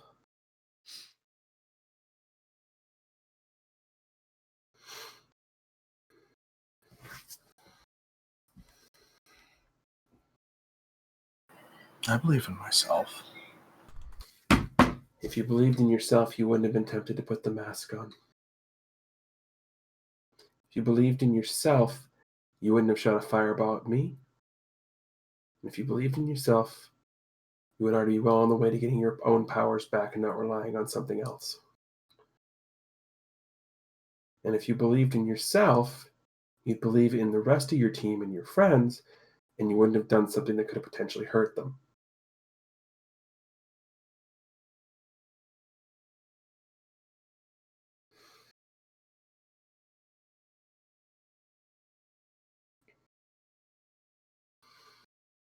At this point, we get a quick comic panel shift to Gianna and Alex.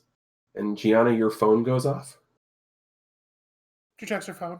It's a text from Hilbert that says, I have your idiot. Alex! Yeah, Hilbert! So Alex is kind of looking over Gianna's shoulder, and he's just kind of like wide-eyed, like, how does Hilbert have whatever? Let's go. It's like the panel starts off with, how does Hilbert have, and the next panel is just like, boink. Yeah. So we will we'll have you guys show up when it is appropriate. Mm-hmm. So I assume you've told them I'm here.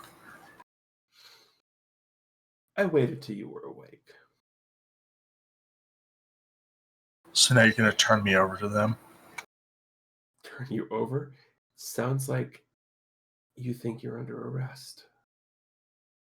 Well, I don't think they're going to have me along. Well, if they don't want you, then they won't show up, will they?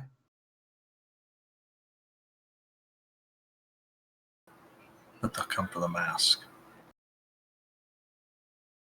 If that was all they wanted, then they would have texted about it. They didn't.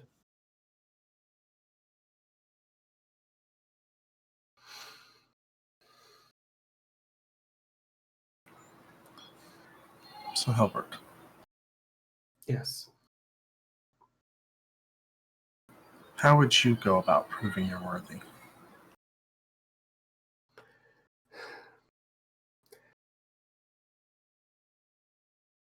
I don't know. I've never had powers to prove I needed.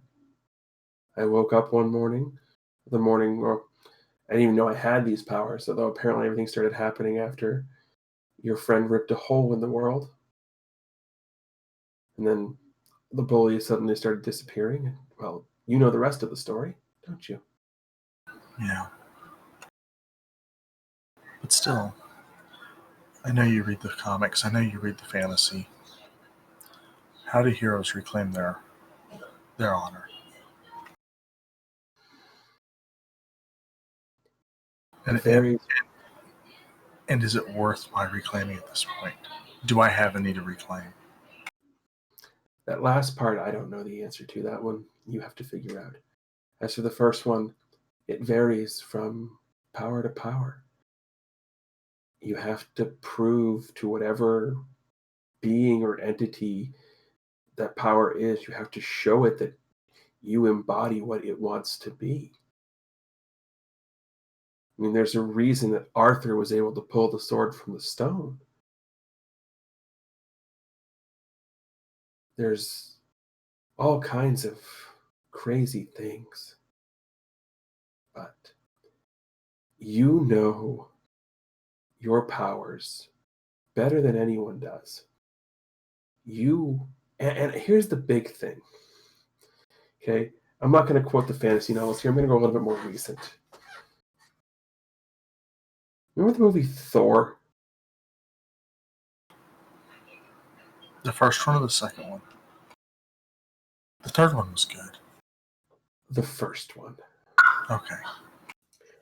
It was only when he stopped trying to prove he deserved Mjolnir that he got Mjolnir. So do nothing? I'm not saying do nothing, but don't try to do things you think the powers are going to want. Because that just means you're thinking more about them than what the purpose of them is.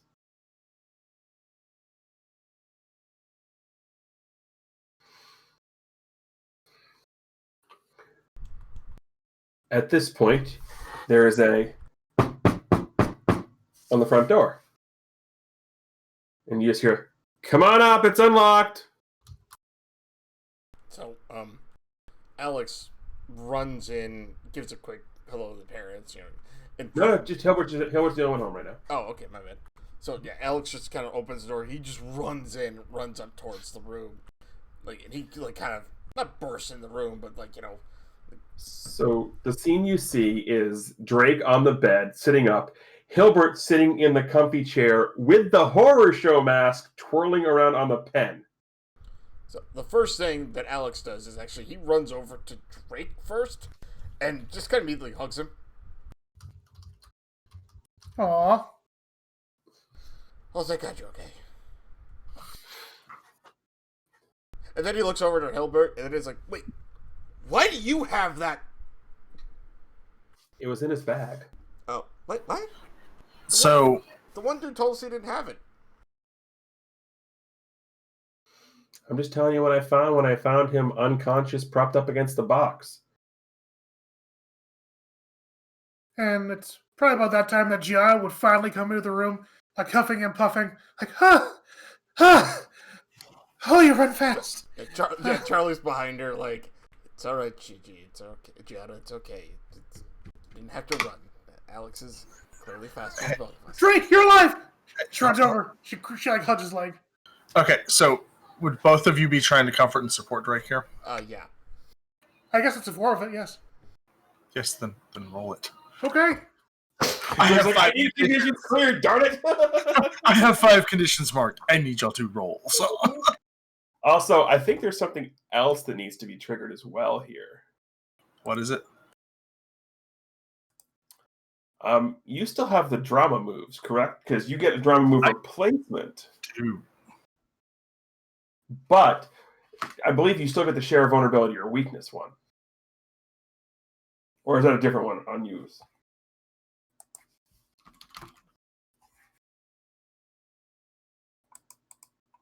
Because you definitely just talked about how you lost your powers in that conversation with Hilbert.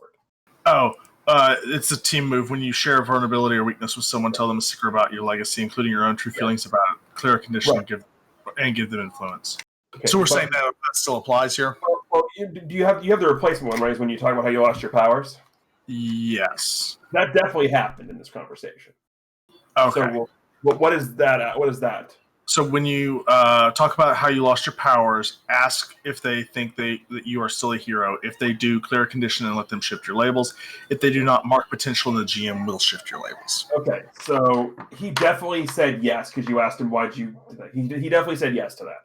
So mechanically speaking, we are going to go ahead and do a label shift here. Okay, and Drake is going to clear hopeless on this first one. And what he was telling you is that you don't need to necessarily have these powers to be a hero. So he's going to shift your freak down and your mundane up. Okay. Now we'll resolve the next confidence support, which was Alex. On a 7 to 9, they hear you. They mark potential, clear condition, or shift labels if they open up to you. We'll have the open up happen with Gianna as well, because the same roll happened. Gianna will also get to do her half of the thing, depending on how Drake goes from here. Mm-hmm. Yeah, so Drake is definitely excited to see them. Kind of adjusts his nose after Alex gives him the big hug. It's like, it's still tender. Oh, sorry. Not to mention that he doesn't know his own strength, so it probably hurt just a little bit. I thought y'all wouldn't come for me. Drake, look, we were all upset, and we still kind of are upset as to what happened. And yeah, we all needed to leave because steam needed to be released, so to speak. But Drake, you're still our friend. You just made some bad choices, and that's okay. Trust me. We're also worried about you. I know a lot about making bad choices.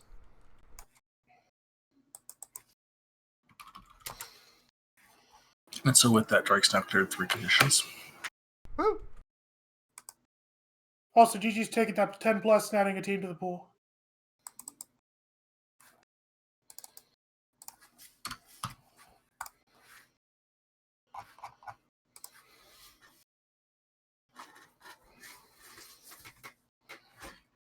So as this happened, Hilbert looks over.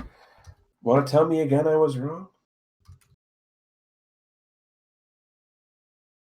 Well, no. He smiles. But I think I know what I have to do. Yeah, I would say it starts by not getting punched in the face again. Drake's going to do something full-hearted right now. He grabs the mask and attempts to shatter it in half. Well, first things first, you have to get up from the bed. You have to move by Alex and Gianna to get to where Hilbert is. So the first question before you do that is, are they letting you? I mean, when Drake stands up, he's going to let him. As he goes towards the mask, Alex kind of has this, I'm waiting to see what he does, but if he attempts to put it on, I'm going to pounce him kind of thing. And sort of the same with Gianna in the sense that, as he goes towards the mask, he actually grabs for it. She would actually probably shout out, Drake, no! Alex is going to put a hand on Gianna's shoulder just because he's like, just give it a sec.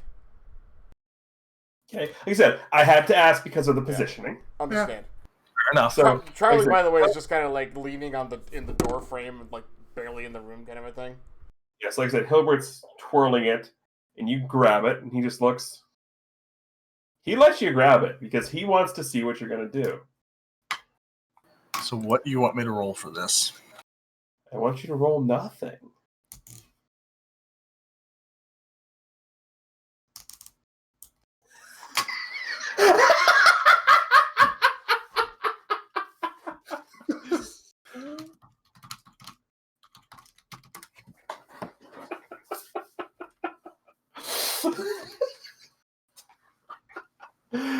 I want you to explain to me how you try to break this.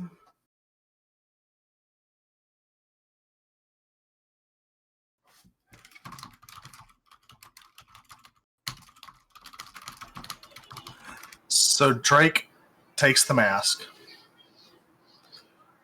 and grabs the, it's, because it's not the full covering. It's, just half. It's the half fan of the upper mask.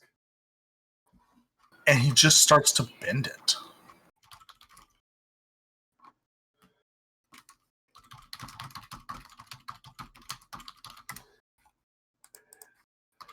You bend and you bend, and it bends and it bends and it bends, but it refuses to crack. It refuses to break. And in your head, you hear, well, that's not very nice. After I did exactly what I promised you I would do.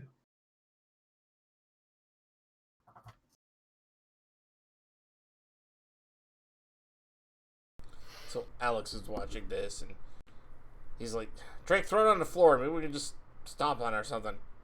Maybe we can. Let me try. I'm stronger. He No. can try it once. It's not going to work. That's right. What? Who's right? The mask is right. I'm not going to be able to break this alone, and y'all aren't going to be able to help me. I know what will break this. Oh, what's that? Drake runs to the house. Well, Where? across the house. Across the street. To his Yeah. house. Okay, good. Yeah, Alex I mean, is. they all follow. Yeah, Alex is following quickly. As is Gianna. Charlie's just kind of sauntering, but he's following along. He's just kind of staying back. Drake grabs the dragon tear and shoves it into the mask like a knife. Okay. So, what are you trying to do with the dragon's tear? I'm trying to use the dragon's tear to shatter the mask. Okay, so first things first, as you're running, you hear in your head, don't do anything rash or stupid. Don't do anything you're going to regret. And you grab the dragon tear, which is this beautiful ruby gemstone, and you shove it into the eye of this mask. All right, so you are attempting to destroy the mask. Yes, there's a dragon tear. Okay? When you make a wish on the dragon's tear, state what you are wishing for and roll plus the label the GM tells you to roll. I need you to roll plus Savior.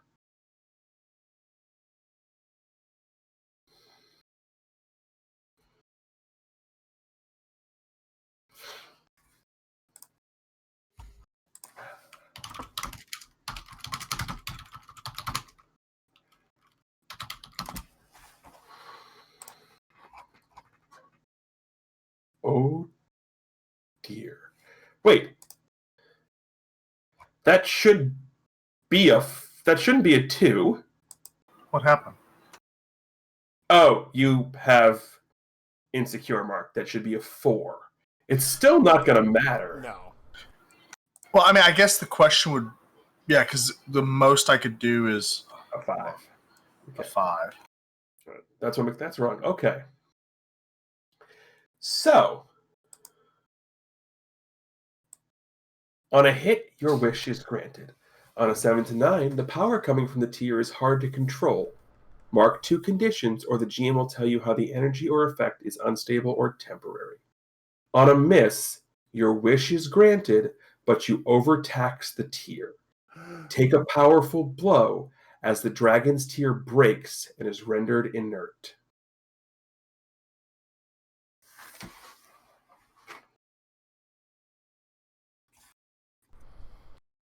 Which, to be fair, kind of plays with something this powerful. Actually, it's weirdly thematic. That's what I mean. It is, but this brings up a different set of problems. What else is new? Okay, so on a 7 to 9, choose one of those powerful blow conditions. Oh, wow, what a bad choice. Yup.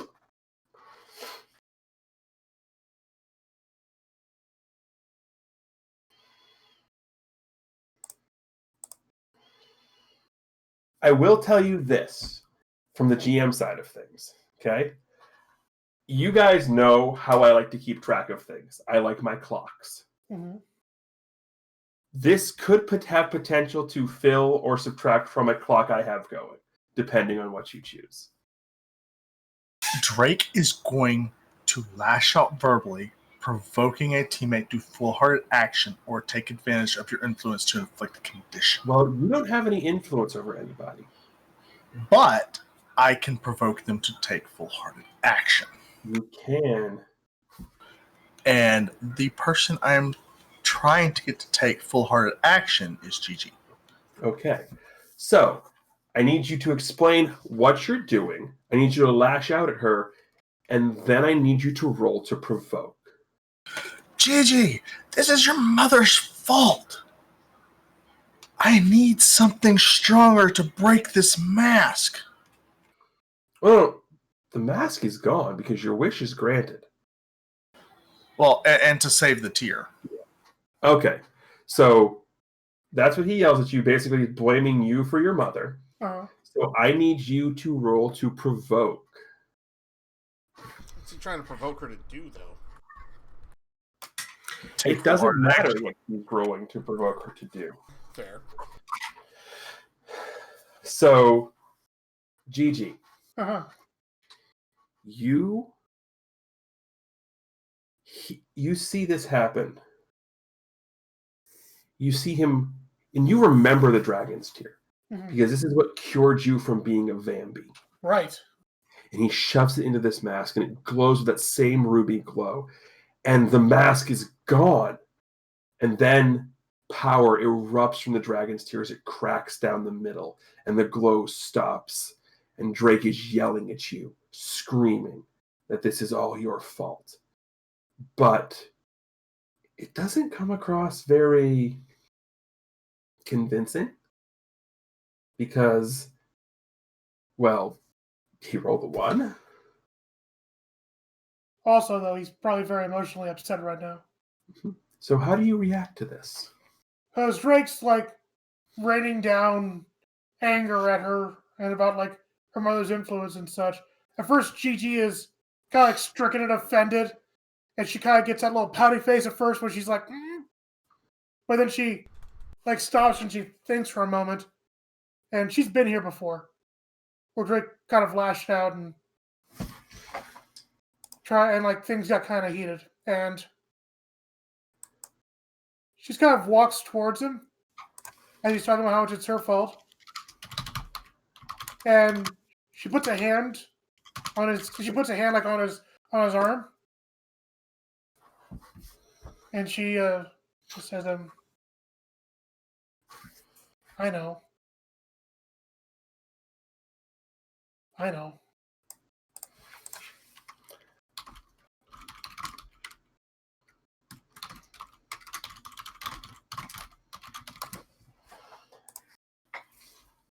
So the mask is now, it's shattered into pieces. You can see all the pieces there. The dragon's tear is in your hand, broken, cracked in the middle. But the voice in your head is gone. And Drake, as you look up from yelling, and Gianna's got her hand on your shoulder, and you look up, and you see Gianna standing there, and Alex is off to the side, and you look, and you see Gianna and Hilbert standing there, it dawns on you that they kind of look a little bit alike. Thanks. Like the facial structure is the same. Gigi? It's okay, Drake. You did a good job. No. Gigi.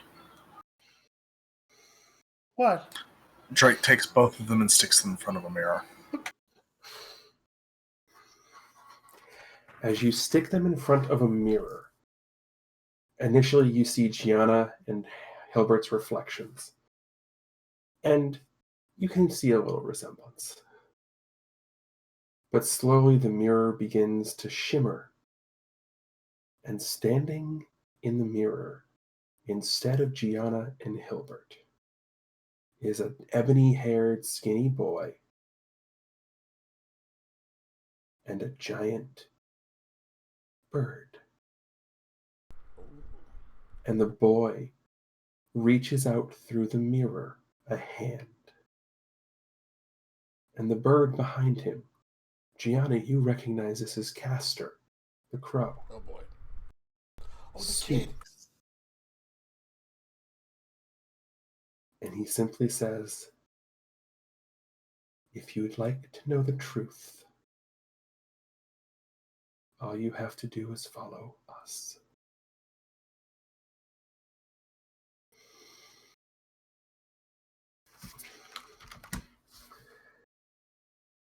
So Gianna, there's his hand reaching out to you and Hilbert, and he looks at you.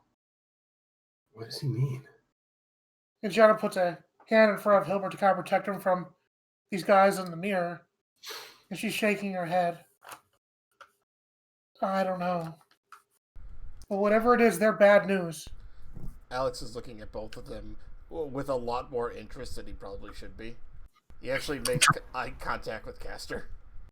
Castor, Drake is now very frustrated that he shattered the tear and the mask. Yeah. Castor looks at you, Alex, and goes, you. Would you too like to know the truth? No deals this time. I'm simply offering you a path to the truth. Alex kind of looks at him and he gives a bit of a sigh, but he also kind of gives like a thoughtful look. You know, guys,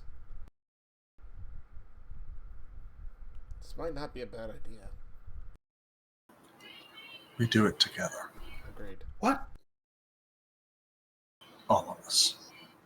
Hilbert nods his head and reaches out and takes the kid's hand and walks through the mirror. As Hilbert walks through, the hand comes out again to extend. And Gianna looks over at Drake and Alex.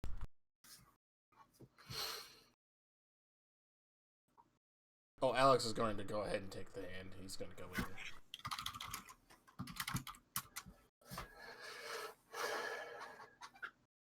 The hand extends once more.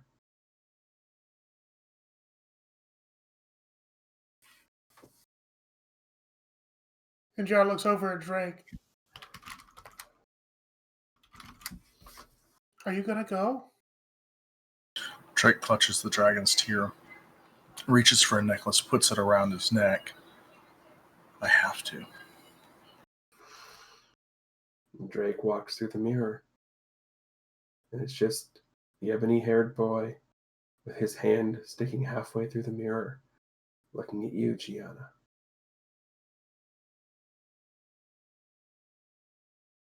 Gianna takes a deep breath. And she takes the hand. You walk through, and as you walk through the mirror, everything goes black for a split second. And you turn around, and you're back in a place you've seen before. The swirling greens and grays of the dreaming surround you.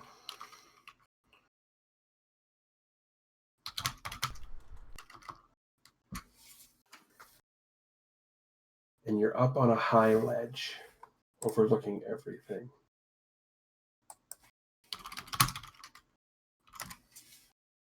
The caster points down into a dark corner of the dreaming and goes,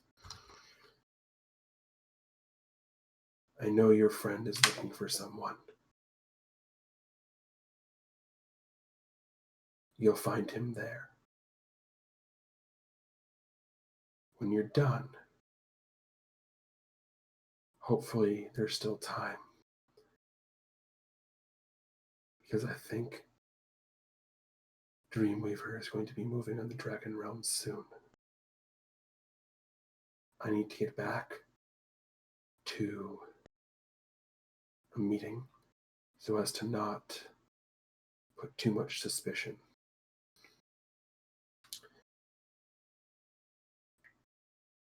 Why are you helping Good us?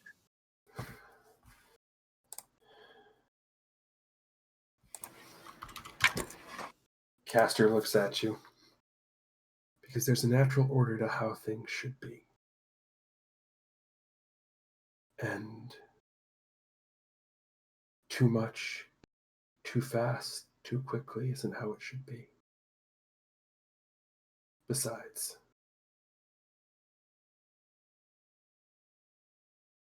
I think your mother's up. And the comic ends. Nice.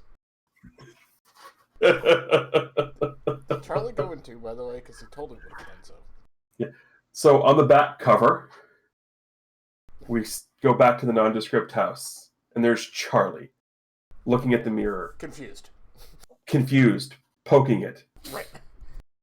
And as he's sort of looking and poking, the ebony-haired boy reaches out, grabs him by the collar, and pulls him into the mirror. There you go. Perfect. So we're like knocking on the window. Hello? This thing on? So on behalf of our crew here tonight, Chameleon Ice, Norestra, and OPT Lawyer, I am TG, reminding everybody to, of course, as always, keep hailing. Bye, everybody.